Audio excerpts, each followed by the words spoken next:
పాలేరు ఉప ఎన్నికల్లో అధికార పార్టీ కంగుతినే ఫలితం ఇచ్చేందుకు ఓటర్లు సిద్ధంగా ఉన్నారని TTDP working president Revanth Reddy అన్నారు. కాంగ్రెస్ అభ్యర్థి సుచరితారెడ్డి విజయం కోరుతూ టీడీపీ ఆధ్వర్యంలో నిర్వహించిన రోడ్ షోలో రేవంత్ పాల్గొన్నారు. సిట్టింగ్ ఎమ్మెల్యే చనిపోయినప్పుడు ఆయన కుటుంబానికి నైతిక మద్దతునిచ్చే సాంప్రదాయంలో భాగంగానే పాలేరులో కాంగ్రెస్ పార్టీకి మద్దతు పలికామని చెబుతున్న రేవంత్ రెడ్డితో మా ప్రతినిధి Nagender face to face. Khammam జిల్లా పాలేరు ఉప ఎన్నిక రాజకీయం రసకందాయంలో పడింది. ఇంకా 2 రోజులు మిగిలి ఉండడంతో అన్ని పార్టీల ముఖ్య నేతలు పాలేరులో మకాం వేసి అభ్యర్థుల గెలుపు కోసం విస్తృత ప్రచారం నిర్వహిస్తున్నారు. ఇన్నాళ్ళు కాంగ్రెస్ పార్టీకి బద్ద విరోధిగా ఉన్న టీడీపీ కాంగ్రెస్ అభ్యర్థికి మద్దతుగా ప్రచారం నిర్వహిస్తుండడం ఇప్పుడు ఓటర్లను అమితంగా ఆకట్టుకుంటుంది. కాంగ్రెస్ అభ్యర్థి విజయం కోరుతూ పాలేరులో రోడ్ షో నిర్వహిస్తున్న టీడీపీ కార్యనిర్వాహక అధ్యక్షులు రేవంత్ రెడ్డి మనతో ఉన్నారు. అసలు కాంగ్రెస్కి ఎందుకు మద్దతు ఇస్తున్నారు, వాళ్ళ తరపున ఎందుకు ప్రచారం చేస్తున్నారో ఆయన అడిగి తెలుసుకున్నాం. సార్ చెప్పండి, ఇక్కడ కాంగ్రెస్కి మీరు మద్దతు ప్రకటించారు, విస్తృతంగా ప్రచారం నిర్వహిస్తున్నారు, దీనికి ప్రధాన కారణం ఏంటి?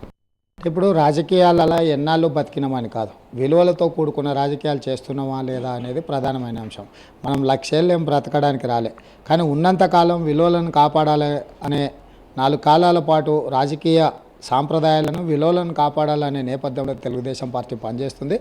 గతంలో ఏ విధంగా అయితే మన పివి నరసింహారావు గారు ప్రధానమంత్రి అయిన తర్వాత నంద్యాలలో పోటీ చేస్తే మద్దతు, వైఎస్ రాజశేఖర రెడ్డి చనిపోతే విజయలక్ష్మి గారిని ఏ విధంగా ఏకగ్రీవంగా చేసినాం, ఇవాళ రామరెడ్డి వెంకటరెడ్డి గారు చనిపోతే కూడా వారి సతీమణికి కూడా ఈరోజు మద్దతు పలకడం జరిగింది తప్ప ఇది ఎన్నికలలో పొత్తు కాదు. ఈ రెండింటికి మద్దతుకు పొత్తుకున్న తేడాను టీఆర్ఎస్ నాయకులు గమనించవలసిన అవసరం ఉన్నది. సాక్షాత్ ముఖ్యమంత్రి తన కుడి భుజాన్ని పోటీలు నిలబెట్టాయని చెప్పారు అందరి ముందు.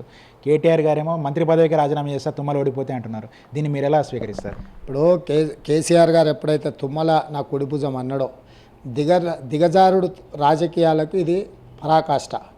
తెలంగాణ జెండా మోసి తెలంగాణకి ఈ జిల్లా నుంచి 10-12 మంది ఆత్మ బలిదానాలు చేసుకున్నారు. 14 సంవత్సరాలలో ఏ ఒక్క రోజు కూడా తెలంగాణకు అనుకూలంగా ఒక ధర్నా కానీ, తెలంగాణ తల్లి దగ్గర దండం పెట్టింది కానీ, లేకపోతే తెలంగాణ కోసం ఒక్క పదమైన తుమ్మల నాగేశ్వరరావు గారు ఎప్పుడైనా అనుకూలంగా మాట్లాడిండా? బద్ధ వ్యతిరేకైన తుమ్మల నాగేశ్వరరావును తలసాని శ్రీనివాస్ యాదవ్ను చూసే మమ్మల్ని తెలంగాణ ద్రోహుల పార్టీ అని అన్నారు. ఇవాళ అలాంటి తుమ్మల నాగేశ్వరరావు గారు కేసీఆర్ కుడిభుజం అయితే 14 సంవత్సరాలు టీఆర్ఎస్ జెండా మోసిన వాళ్ళు 50 సంవత్సరాలు తెలంగాణ కోసం పరితపించే ఉద్యమాలలో భాగస్వామ్యం తీసుకున్న వాళ్ళు ఈరోజు గుండె పగిలి చస్తున్నారు.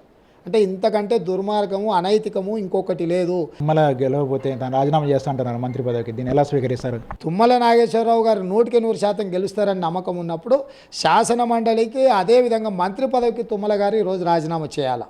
ఎందుకంటే నువ్వు ఈరోజు ఇక్కడ గెలిచి నువ్వు అభివృద్ధి చేస్తా అంటున్నావు, గెలుస్తా అనే నమ్మకం నీకు ఉందంటున్నావు. కాబట్టి మేమేం అడుగుతున్నావు? అంత విశ్వాసమే టీఆర్ఎస్ పార్టీకి ఉంటే రాజకీయ విలువలను కాపాడడానికి తక్షణమే తుమ్మల నాగేశ్వరరావు గారు శాసన మండలికి మంత్రి పదవికి రాజీనామా చేసి వాటిని ఆమోదింపజేసుకొని ప్రజల దగ్గరకు వచ్చి ఓట్లాడగమనురి. అవసరం మేరకు మాత్రమే వాళ్ళ అనుబంధాలు పెంచుకున్నారు. ఇవన్నీ కూడా పాలేరు ప్రజలు, ఖమ్మం జిల్లా ప్రజలు గమనిస్తున్నారు. వాళ్ళకి గుణపాఠం చెప్పాల్సిందిగా ఈ జిల్లా ప్రజలకు, ఈ జిల్లా వాసులకు మేము విజ్ఞప్తి చేస్తున్నాం. మొత్తం మీద పాలేరు ప్రజలు చాలా విజ్ఞత వ్యవహరించి రానున్న ఉప ఎన్నికల్లో తీర్పునివ్వాలని రేవంత్ రెడ్డి కోరుతున్నారు. అధికార టీఆర్ఎస్ పార్టీ కేవలం ముఖ్యమంత్రి కేసీఆర్ కానీ ఇతర టీఆర్ఎస్ నేతలు కానీ అధికార కాంక్షతోటి ప్రజలను మభ్యపెట్టే ప్రయత్నం చేస్తున్నారు. ఇవన్నీ పాలేరు ప్రజలు నిశ్చితంగా గమనించి రానున్న ఉప ఎన్నికల్లో కాంగ్రెస్ అభ్యర్థి గెలుపుకి దోహదం చేయాలని కూడా రేవంత్ రెడ్డి కోరుతున్నారు. కెమెరా యాకూబ్తో నాగేందర్, హెచ్ఎం టీవీ ఖమ్మం.